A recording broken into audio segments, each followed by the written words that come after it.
the biggest takeaway from that is that you need to understand your value so that you can communicate your value to the client so that they can understand your value.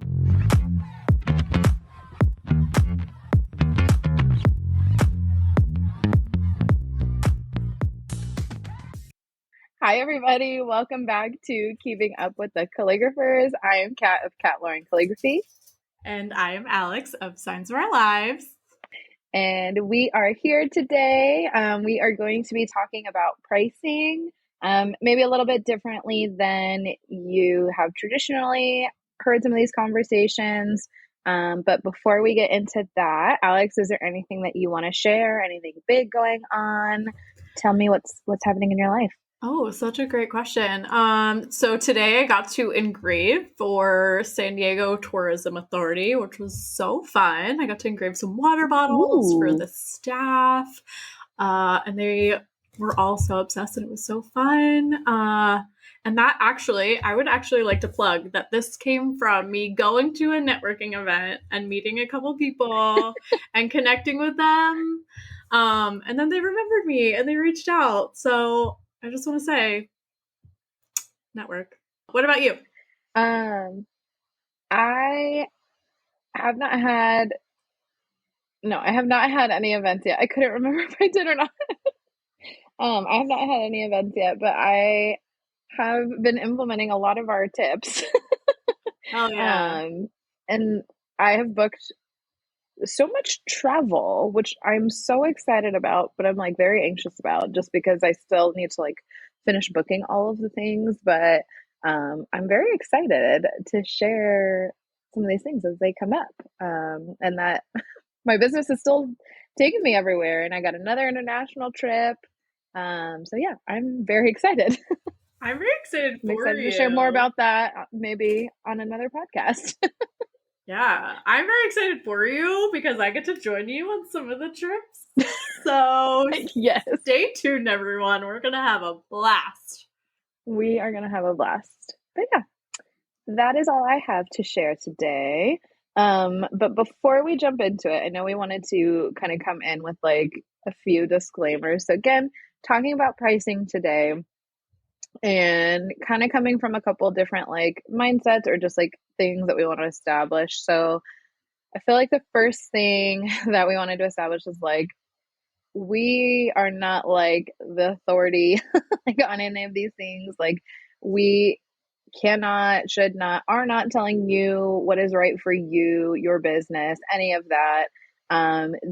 The framework we're coming from today is more talking about things that you should consider when you are identifying how you want to have your pricing structure or structures, depending on if you offer different types of things. One type of pricing may work better for one service or offering than the other. So coming from the framework of having more things to consider. Anything you want to add, Alex? Yes. Also, that we're primarily talking about pricing for events, not necessarily like in-studio commissions or like those one-off orders that you might get, or for like wedding signage, those types of things. We are coming from the lens of events strictly today. Obviously, it could apply to other things, as always. But yeah, we're not here to tell you what to do, how to run your business. We're just providing our perspective and things that we do and things to consider. Perfect. All right. And then you might get some different perspectives or opinions based on our experiences. Even Alex, you being full-time, this being like your primary income versus me not being full-time in my business, but it still being an important part of my income, things like that. So you might hear that along the way. Okay, so Alex, let's get into it. Let's talk about what kind of like those main factors are when we're, or at least in our opinion, when we're considering how we're going to construct our pricing. What's the first couple things that you feel like are important that come to mind? Yeah. So there's a lot of factors that go into what you're going to do when you are creating your pricing, when you're adjusting your pricing, all of that. I think one of the first things to consider is your market. So are there a lot of other artists in your area that are offering live experiences for events? So, are there other fashion illustrators? Are there other embroidery artists? Are there other calligraphers? Are there other bottle painters?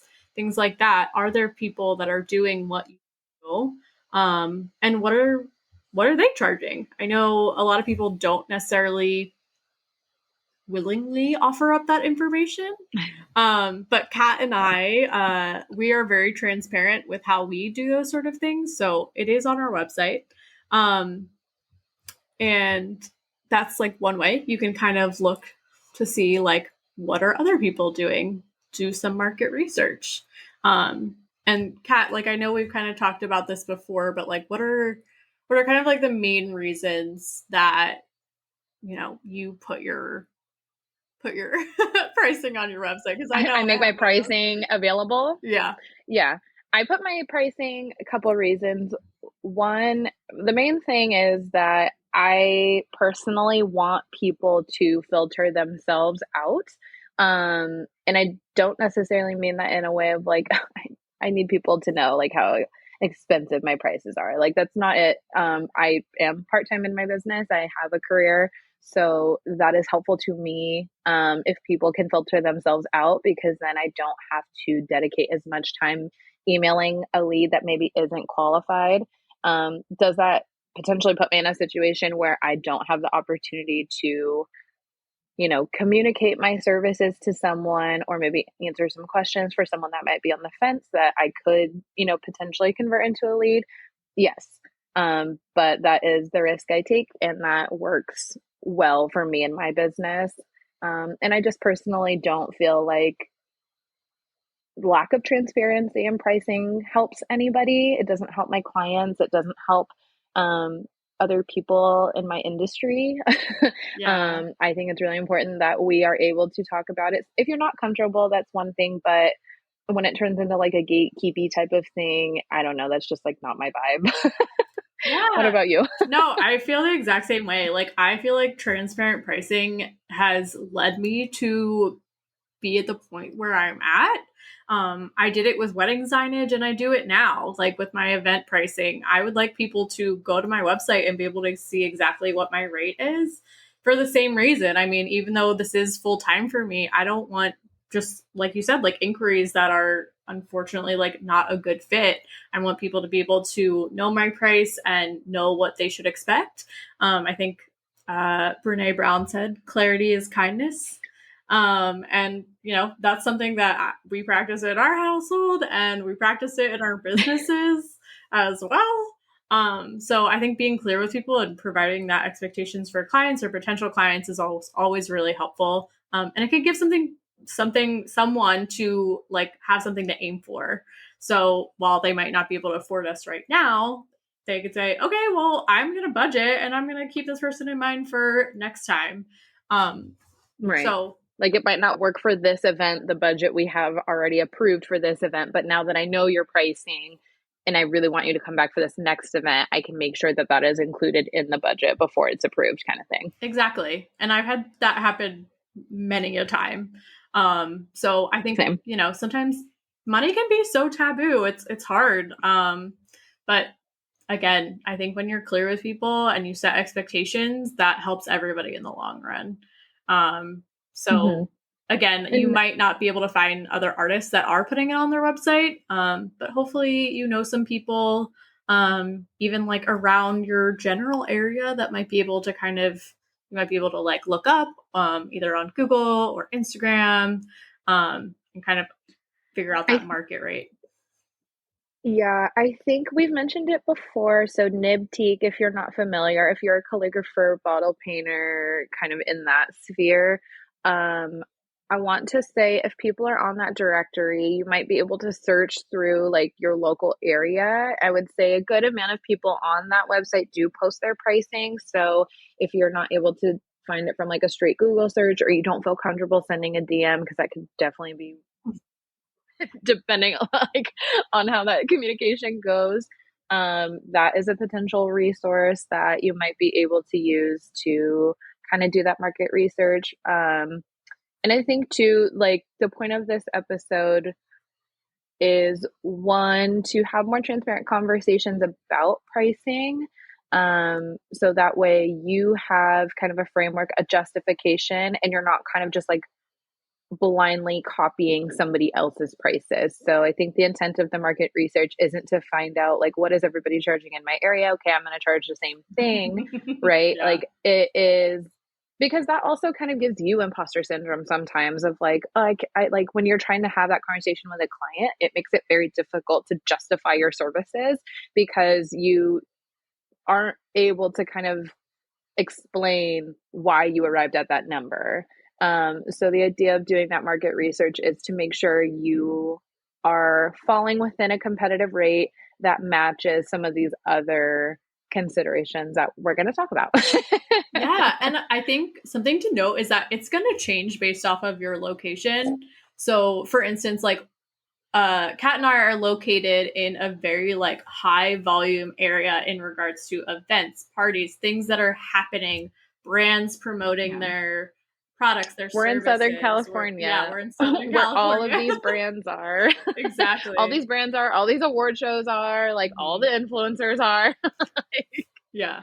We're here. So I think that's also something to note, that like there's a lot of demand for those things. So the fact that there's so many artists here, it makes sense, right? Like there's a high demand for it. Yeah. And I mean, I don't know if I should even say this, but sometimes I feel like there's not even enough supply for all the events because I'm like, oh my God, I need like 10 calligraphers for this 2,000 person event and I don't even know like enough people to hire.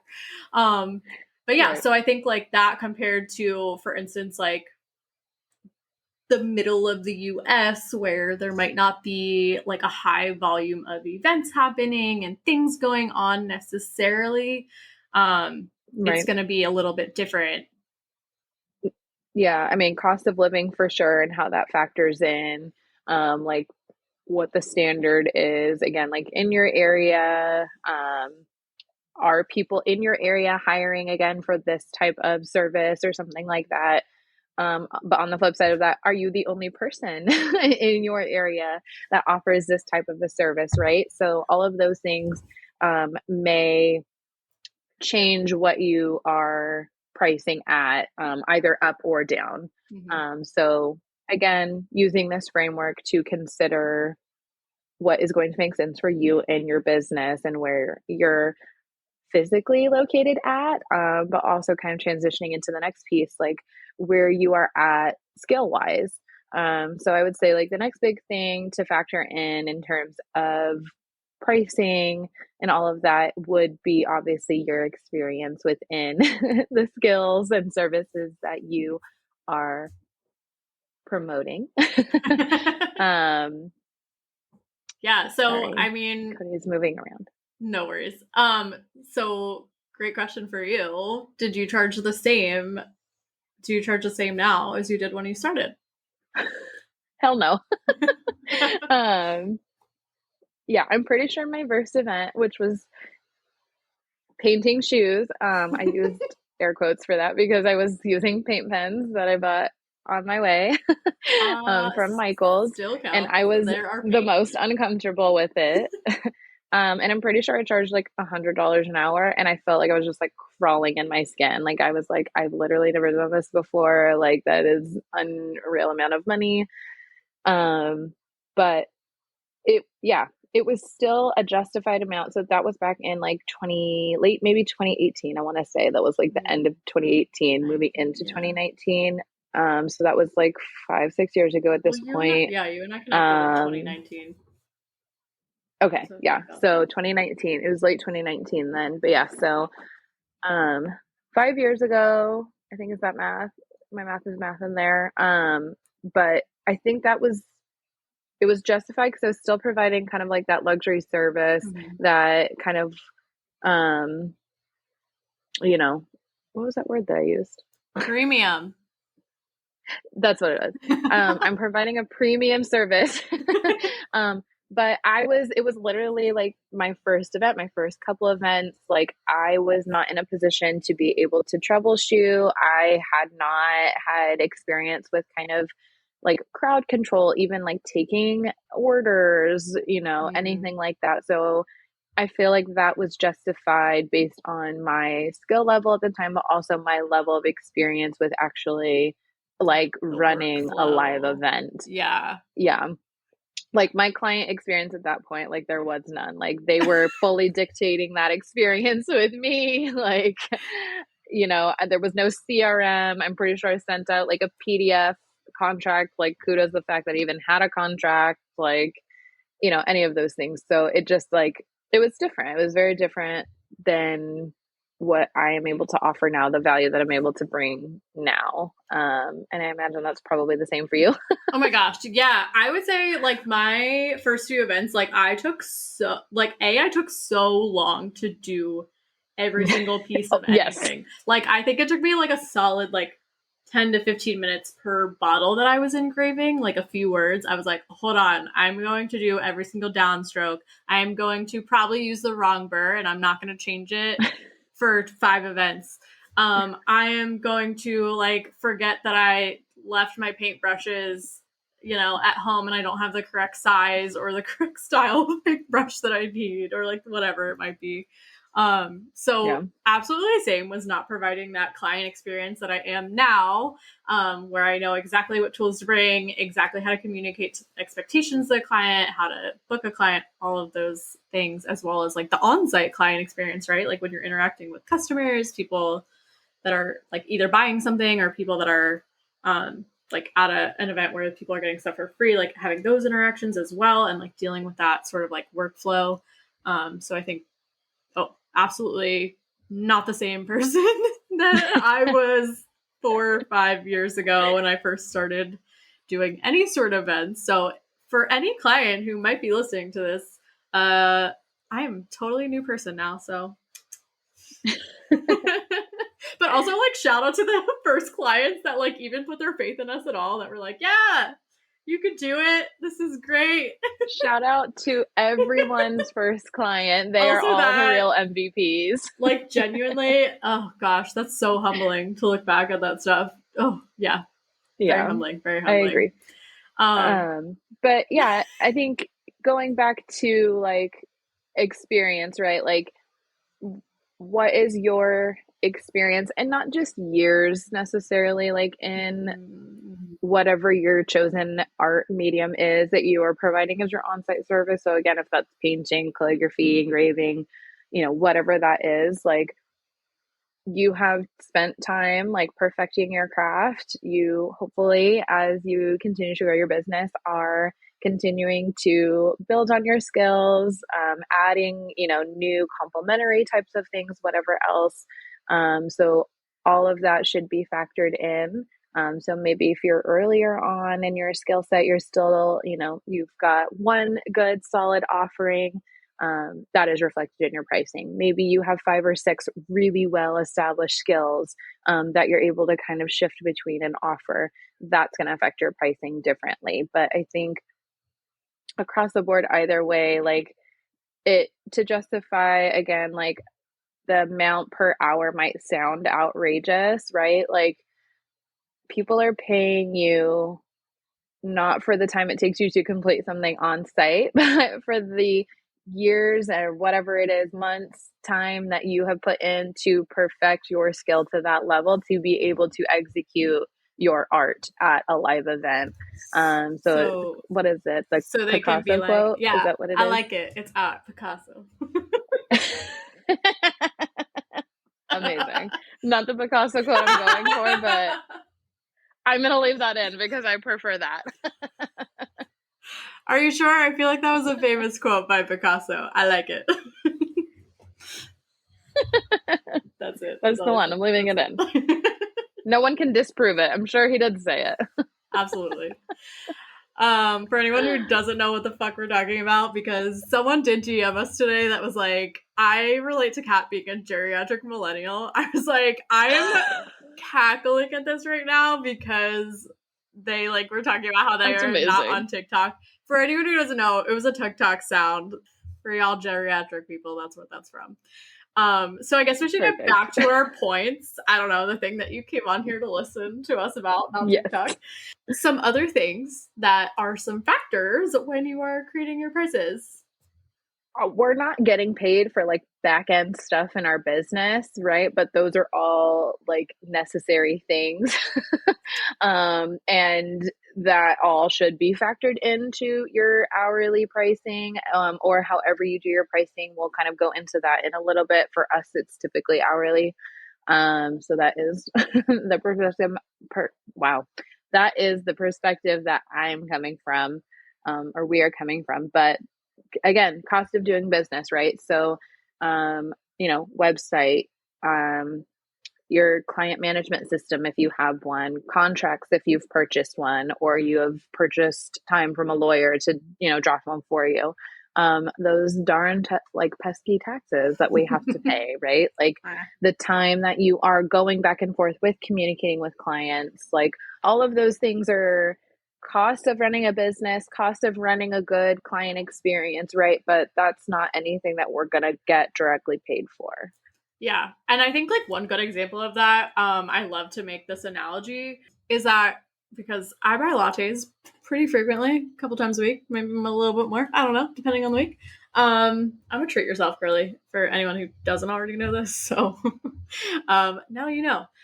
So like when you're buying a latte and it's $8 and you're like, holy shit, $8. You're not paying $8 for the latte, right? Like you're paying $8 for that cafe to be open. You're paying $8 for that barista to be making your coffee. You're paying for the espresso. You're paying for the oat milk. You're paying for the syrup. You're paying for the lights to be on, the music to be vibey to, and like all of these other things. So when we say like the cost of doing business, it's kind of like that, right? Like, so there's so many things that go into, like so many factors that go into certain prices. So those are just like some things Right. to consider for yourself as well. When you're creating your pricing, it's like you do have to actually hopefully do more than break even at the end of each month. So make sure that you're keeping those things, in your mind when you're making those decisions. As well as cost of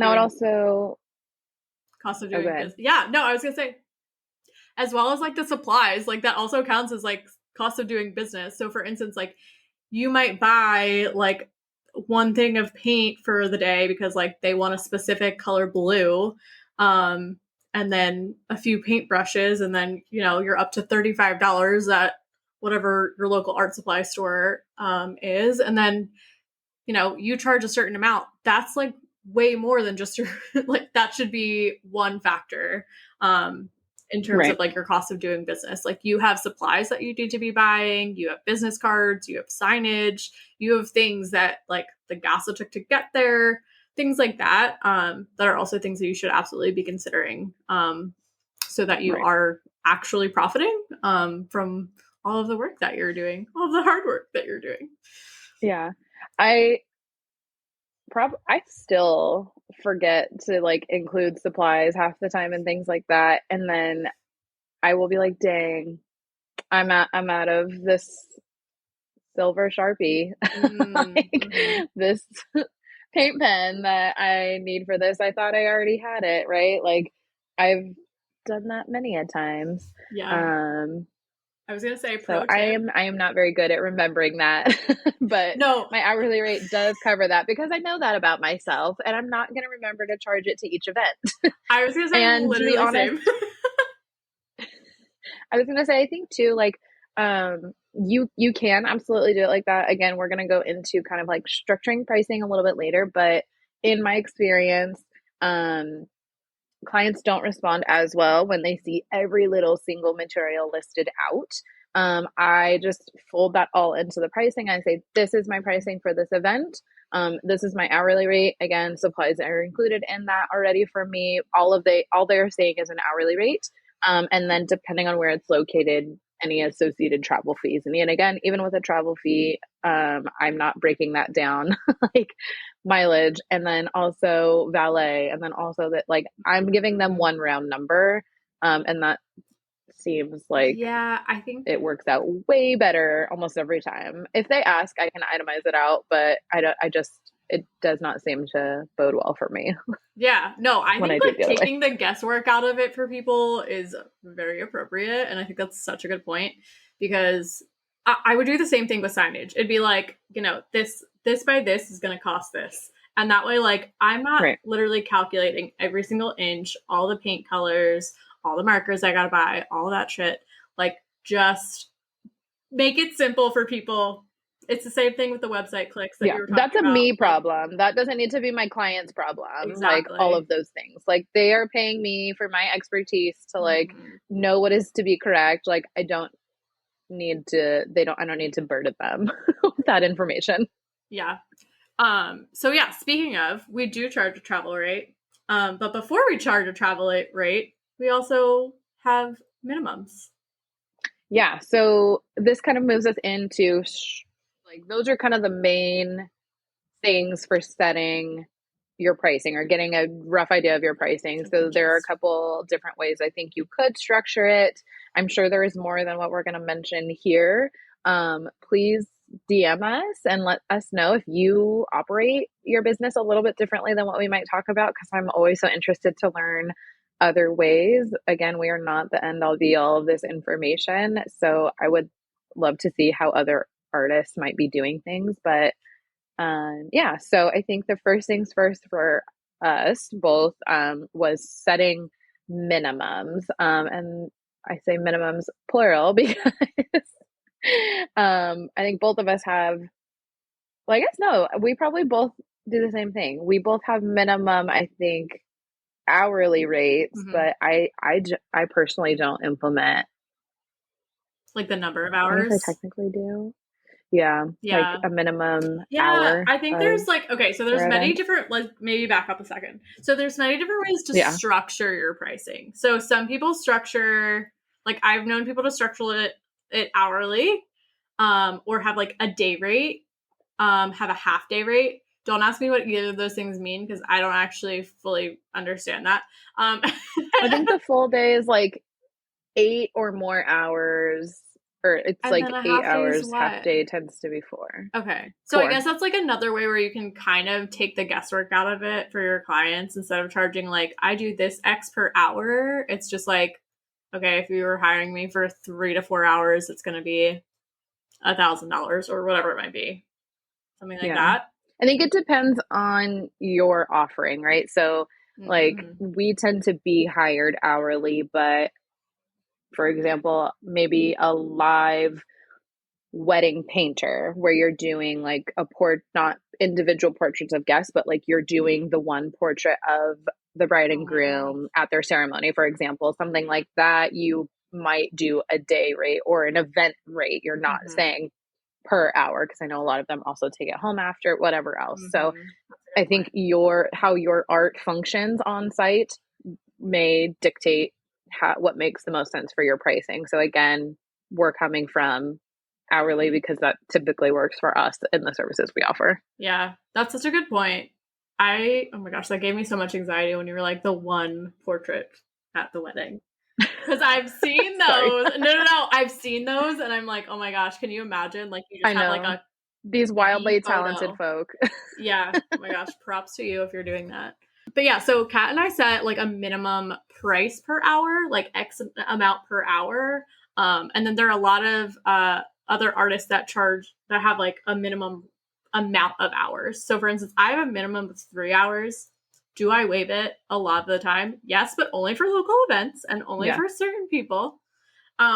Because usually I'll lump it in where it's like, yeah, like I'll do like 2 hours here and 2 hours there, but like you're hiring me for multiple events, so like it makes sense, and I have to drive all of Right. 10 minutes. So I think like those are some things to consider as well. Like there are some people that are like, no, I will not work for less than 5 hours or 4 hours. I personally don't always want to be at every place for that amount of time. Right. So I think it's really dependent on you. Cat's laughing at me. Yeah. And I think it just depends on, like, I've always heard it described as like, what is your rate, like the minimum amount to like get you out of bed or whatever else. For me, I think I just want to make sure that the amount of time I'm there is going to make sense. One, for what you want to hire me for, like the impact you want from me. Like, I can't maybe get to everybody in 2 hours if that's all you want from me, or something along those lines. So if it's benefiting the client to not have it be that short, but also to like, if I've had extensive like back and forth communication with someone, I've spent time like educating them on all of the things, like making recommendations on like whatever this like service is going to be, or like an ideal surface, like if we're trying to troubleshoot that together. I'm not doing that for 1 hour Oh my because gosh, that yeah. doesn't justify everything else, right? Like all of the time I've put into this, my time to get to where I need to go half the time or whatever else. So typically you're if you set a minimum amount of hours, it protects to make sure that you are compensated appropriately for your time and you're not spending all of this time Yeah, the back and forth. for you to not Yeah. be profitable. Yeah, no, I think that's such a good point as well. I think, yeah, I wasn't thinking it through that thoroughly, obviously. Because if you're doing, yeah, That's like why if we're here. yeah, that's why we need both of us. Yeah, if you're in an event with like 400 people and they're like, "Hi, we'd like to hire you for 1 hour," and you're like, "Yeah, I'm gonna get through, I don't know, 50 people," which is what is that, like a sixth of what the amount of people, like that wouldn't make any Don't freaking ask me to math sense. on the spot. Yeah, I'm so sorry. It wouldn't make sense. Like it has to depend on the event. Like I'm just thinking like there's certain things Yeah. that they're like, hey, we need 50 items. And I'm like, yeah, I can do that in 2 hours. No problem. And it's like a Right. private event and it's like employee appreciation and it's right next door, something like that. Right. But yeah, no, that's such a good point. It really does depend on the event. But I think like our main point is that you should have some structure behind your pricing. It not only is it really helpful for you when you are charging, and also if you would also like to have that transparency on your website, on your profile, wherever you put your pricing, having that structure like helps your client as well. So it gives you that reasoning, like, sorry, you had a point there. Go. The other thing I was going to add is it keeps you profitable. Like we are businesses. As much as we want to serve other people, especially if this is your full-time gig, like you need to make sure that you are taking care of you, your family, whatever it is that your income supports. So making sure that you are getting paid appropriately for the services you're providing and the value that you're bringing. Yeah. And I wanted to note, like, there's a reason that we charge hourly and not per item. And a lot of that has to do with, Oh my gosh, yes. Yeah, like if you're doing, we're going to just say we're doing a retail event, for instance. There are people that are buying products, and that is how they're like, there's an exchange of things happening, right? Like they're buying something in order to get something personalized, whether that be a portrait of them or that be their name on something or a bottle painted, whatever it might be. You are not responsible for the foot traffic that comes in that day. You are not responsible for the salespeople doing their job. The price of the items, the dollar amount that they identify that the customer needs to hit. Yeah, exactly. Yeah. Yeah. So if you charge per item, you probably wouldn't make a whole lot of money, and you would get ready and you would have all your supplies and you would buy all your tools and have all these costs for you.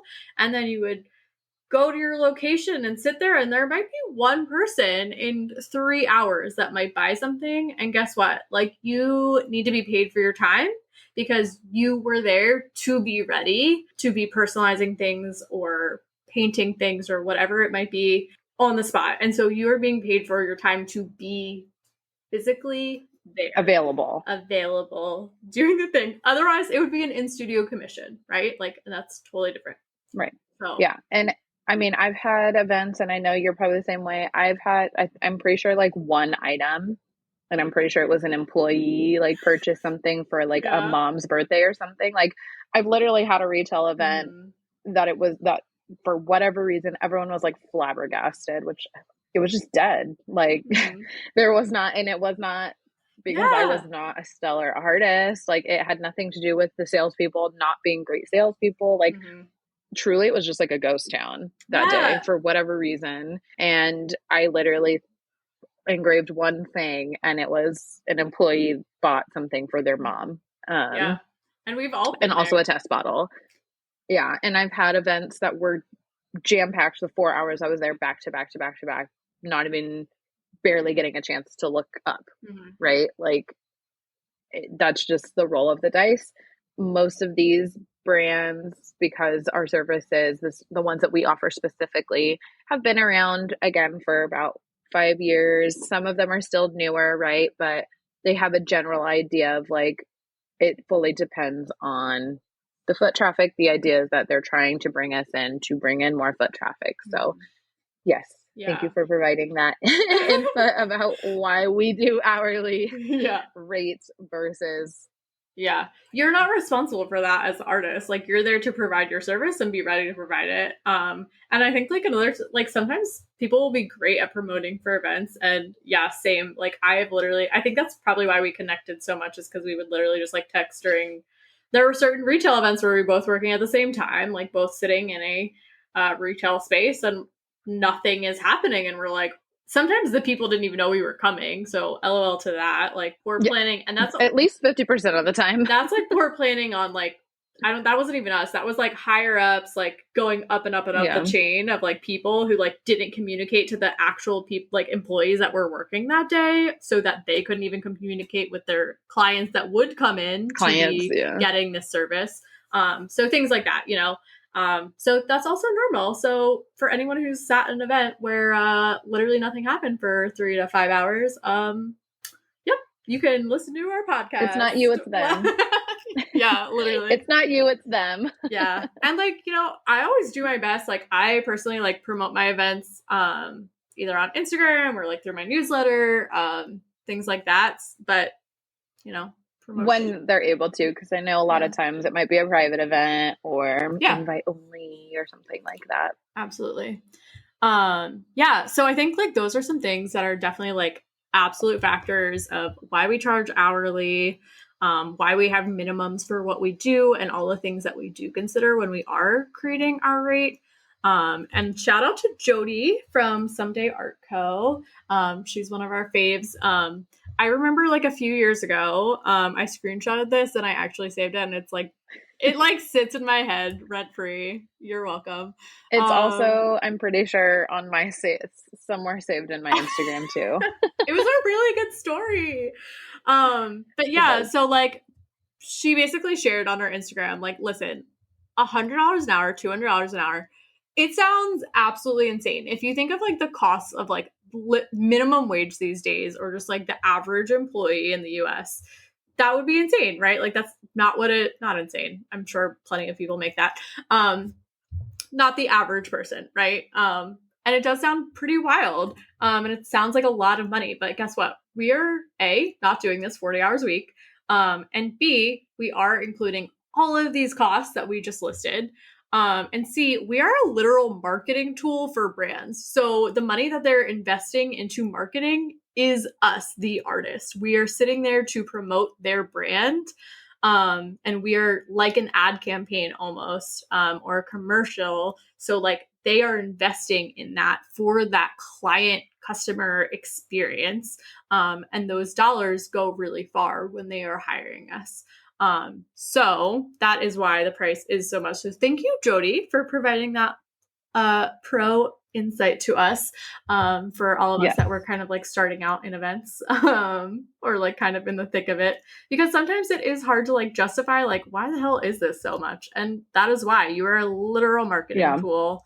And so yeah, All of that. Yeah. all of that. I feel like too, it's no, but I really, it was helpful for me seeing that because I struggle significantly with like, especially in the beginning. I know I'm in a much better spot about it now, but I have a very hard time. I understand these things, but I have a very hard time communicating it out to other people. I really had to take a lot of time and learn how to be able to educate my client, right? Like in a way that felt genuine to me, that was able to be clearly LOL, but I'm literally struggling to say clearly communicated right now.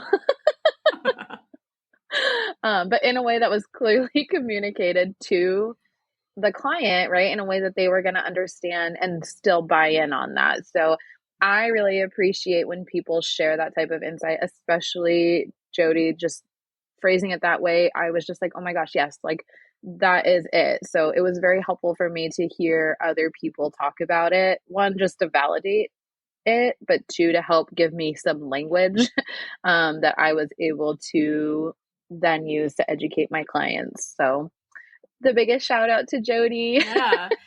I've taken so many of her courses, all of those things, and they're all so helpful. So Same. go take a look. Yeah. And I think the biggest takeaway from that is that you need to understand your value so that you can communicate your value to the client so that they can understand your value. I think that's pretty much it. There were a handful of other things that we wanted to sneak in also. Some other considerations that might not be so I think all of that was perfect for talking about like your base rate, like your standard pricing, kind of where you start.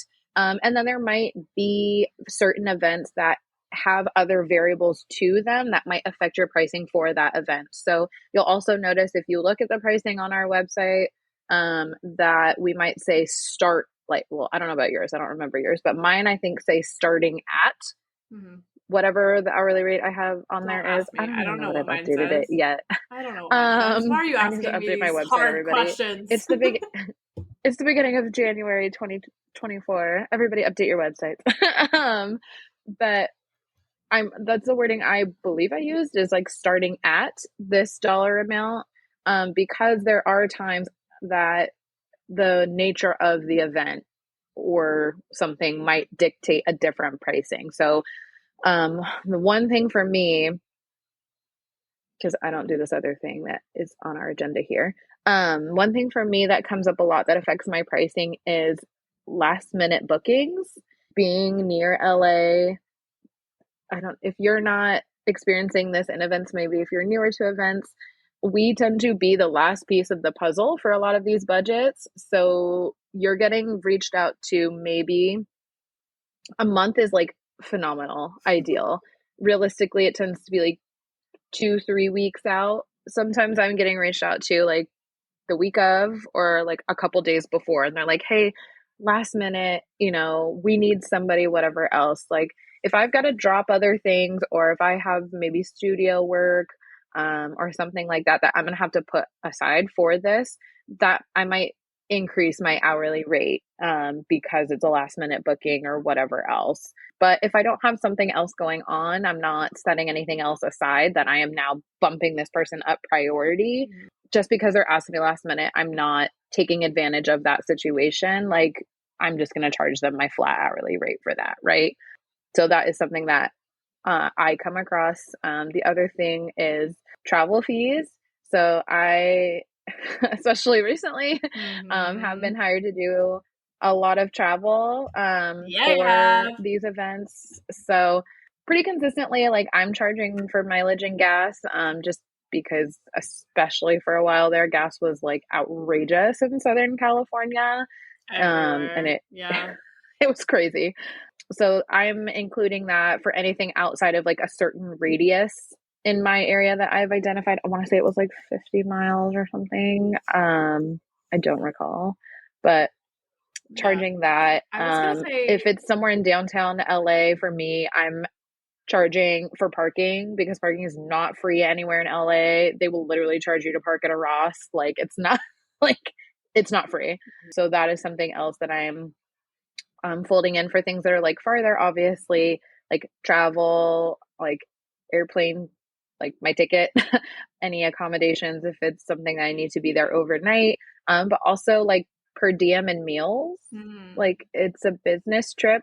So depending on if that makes sense for what that is something that I am in charging, because I am still not available to somebody else because I am dedicated to your event and I'm having to travel for this amount of time, right? So that doesn't equal the hourly rate for me per se. That's not how I phrase it or how I factor it in, but I do charge a per diem because, again, I am having to buy food out, whatever, all of those Mhm. things. So those are things that I also include when it makes sense. Yeah, I feel like I oftentimes, not oftentimes, I was gonna say there are some times where I've gotten questions about the travel fee. I would like to note, Hmm. absolutely be factoring in kind of like how you're factoring doing your hourly rate. Not only are you factoring in like the mileage, the gas, the parking, and those like travel accommodations, but also like your literal time, like driving, To get um, there. to get there. Yeah, like my travel fees does not necessarily include accommodations and mileage and all of that. Especially like I do drive an electric car, so for a while like I was not spending any money on gas. Um, but yeah, like you are literally taking sometimes hours of your time to drive or to travel, especially if you're traveling like to another state or you're flying. Like you are taking a full day probably to get there. So charging that like per diem, which that's per day, rate, Yeah. a day rate. um to the client makes absolute sense because you're away from your family, you're away from your home, you're away from all the other things. You can't And book anything else. exactly. So I think like factor that in as well. And that's something that is also that needs to be sometimes explained to your client as well, because that that is a contributing factor to your travel fee. Right.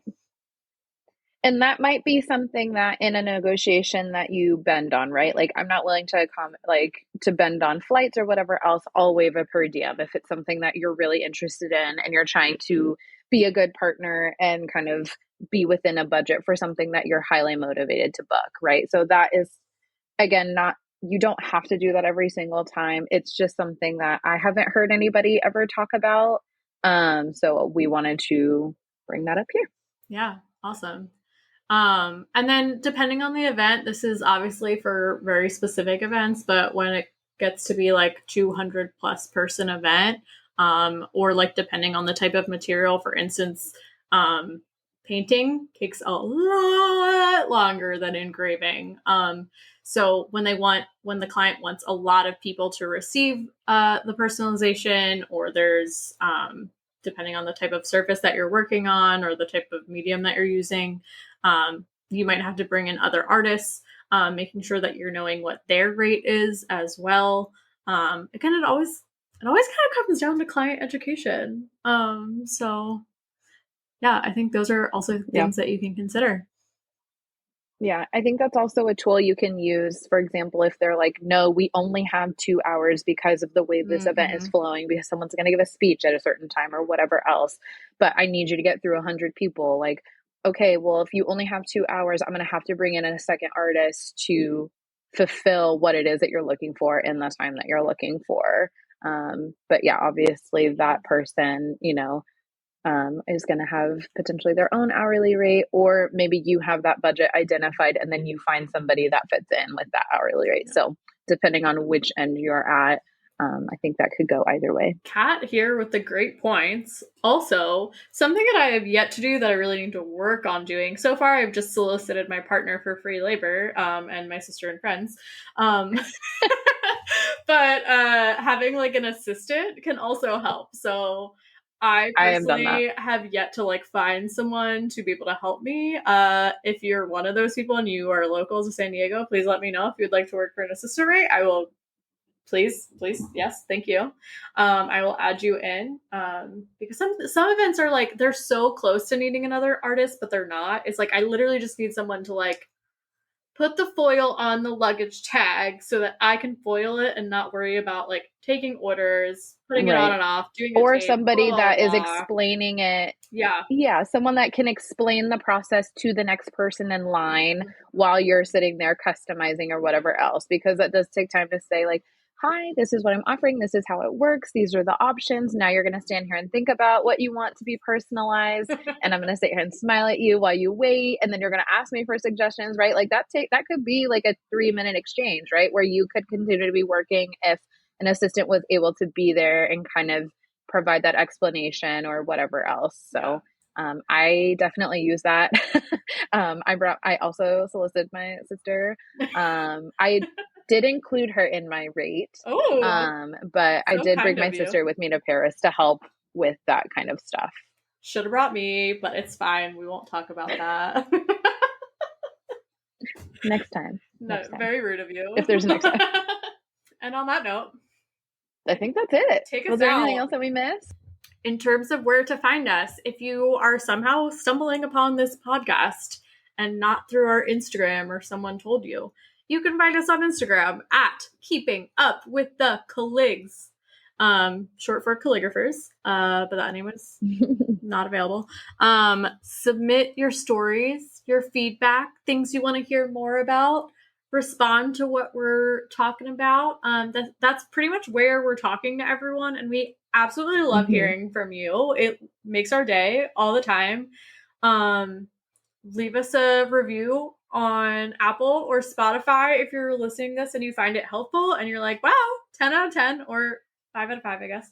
5 out of 5 stars. And you want to tell people how great it is. That's how more people can find us. That's how the algorithm works, everybody. So share on socials, follow us on socials, make sure you're subscribed, all of that. And yeah, and if you want to reach out to us directly for any reason, if you really resonate with one of us, or you just like really want to reach out for some reason, you can also find us on Instagram. I am Kat at Kat Lauren Calligraphy. That is Kat with a C. And Alex, go ahead and share yours. I am Signs of Our Lives. That is my Instagram. I have a lot of Instagrams, but that's my business Instagram. That's my business Instagram. If you want to follow my tattoos, that's where you can find it. That's also in my bio. But yeah, Keeping Up with the Calligs is the main one, and we love chatting with you. So thank you for keeping up, and we'll talk to you next time.